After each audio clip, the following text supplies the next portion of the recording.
Karnataka special green masala avalakki எப்படி செய்யலான்னு பார்க்கலாம். இந்த அவலக்கி செய்கிறதுக்காக 1/4 கிலோ கெட்டி அவலை எடுத்திருக்கோம்.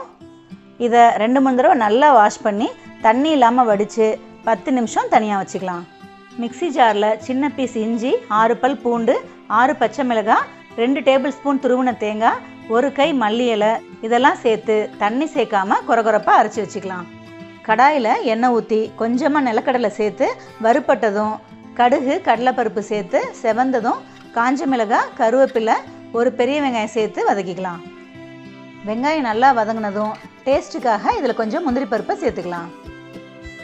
இந்த ஸ்டேஜில் அரைச்சி வச்சுருக்கிற பேஸ்ட்டை சேர்த்து அது கூட மஞ்சள் தூள், உப்பு சேர்த்து மீடியம் ஃப்ளேம்லேயே இதோட பச்சை வாசனை போகிற வரைக்கும் ஒரு 5 நிமிஷம் நல்லா வதக்கிக்கலாம். வாஷ் பண்ணி வச்சுருக்கிற அவலை இந்த ஸ்டேஜில் சேர்த்துக்கலாம்.